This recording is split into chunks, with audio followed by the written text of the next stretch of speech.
আজকে আমি অনেকগুলো কাপড়-চোপড় বের করেছি। যেহেতু রমজান চলে এসেছে, রমজানে কাজকাম তো করতেই হবে, ঘরবাড়ি পরিষ্কার করতে হবে। আপনারা রমজান উপলক্ষে কে কে কাজকাম করতেছেন আমাকে কমেন্টে জানাবেন।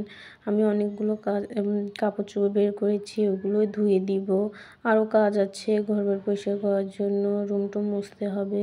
সেই জন্য সকাল সকালে আমি কাপড়-চোপড় বের করে নিয়েছি, এগুলো এখন ভিজিয়ে নিব। কাপড়-চোপড় ধুয়ে ছাদের পরে মেলে দিয়ে এসে দুপুরে রান্না বসিয়ে দিব। সেই জন্য বেগুন আলু কেটে নিয়েছি, আমি মাছ দিয়ে রান্না করব। আর শিম আলুও কেটে নিয়েছি, শিম আলুটা আমি ভাজি করে নিব। ছাবিয়ার দাদুর বাসা থেকে যে কচু শাকগুলো নিয়ে এসেছি ওগুলো আমি নর্মালে রেখে দিয়েছিলাম। ওই শাকগুলো এখন ধুয়ে আমি ভাপ দিয়ে নিব ভালো করে। যেহেতু ছাবিয়ার বাবাও কচু শাক পছন্দ করে, সেই জন্য শাক ঘাঁটি করে আমি আর খেলাম না। ছাবিয়ার বাবা আসলেই আমি কচু শাকটা ঘাঁটি করে নেব। এখন আমি শাকটা সিদ্ধ করে ঠান্ডা করে তারপরে আমি ডিপ ফ্রিজে রেখে দিব। এরকম করে আপনারা কে কে কচু শাক খেয়েছেন আমাকে কমেন্টে জানাবেন। আমি প্রথম এই কচু শাকটা ভাপ দিয়ে ফ্রিজে রেখে তারপরে ঘাঁটি করে খাবো। কচু শাকটা আমি টিফিন বাটিতে বেড়ে নিয়েছি, ঠান্ডা হয়ে গেছে। এখন আমি ডিপ ফ্রিজে রেখে দিব এই কচু শাকটা। কচু শাকটা আমি ডিপ ফ্রিজে রেখে দিয়ে এসে এখানে আমি শিম আলুটা ভেজে নিচ্ছি। শিম আলুটা আমি ভালো করে ভেজে নিব, ঢাকনা দিয়ে দিব।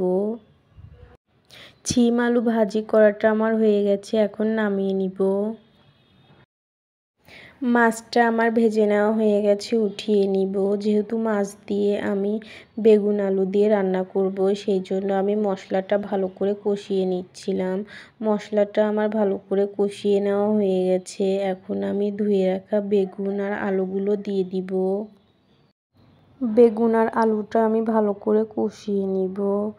দেখতেই পাচ্ছেন বেগুন আর আলুটা আমার সুন্দর করে কষিয়ে নেওয়া হয়ে গেছে। এখন আমি পানি দিয়ে দিব পরিমাণ মতো। পানি দিয়ে দেওয়ার পরে নেড়ে চেড়ে দিব। যে ভেজে রাখা মাছগুলো রাখছি, ওই ভেজে রাখা মাছগুলো এখন আমি দিয়ে দিব সাথেই। যেহেতু পাড়াপাড়ি করে রান্না করতেছি, অনেক কাজকামও আছে, রুমটা মুছতে হবে রান্না শেষে, সেই জন্য আমি তাড়াতাড়ি করে রান্না করতেছি। ঢাকনা দিয়ে দিলাম। বেগুন আর আলু দিয়ে যে মাছটা আমি রান্না করতেছি, মাছ রান্নাটা আমার হয়ে গেছে। এখন আমি লবণ ঝাল সব ঠিক আছে নাকি ওটাই দেখে নিলাম, সবই ঠিক আছে। এখন আমি নামিয়ে নিব। যেই কৌটাতে আমি মশলাপাতি রাখি ওই কৌটা, তারপরে ভাতের কিছু সরপেশ ছিল ওইগুলো আমি ভালো করে মেজে নিচ্ছি। কিছু বয়মও ছিল, ওইগুলো আমি ভালো করে মেজে নিব। যেহেতু রমজানে কিছু বাজার রাখতে হবে। আমার মেয়ে আর আমার বোন টিকটক বানিয়েছে, ছাগলে খাইয়া লাইছে।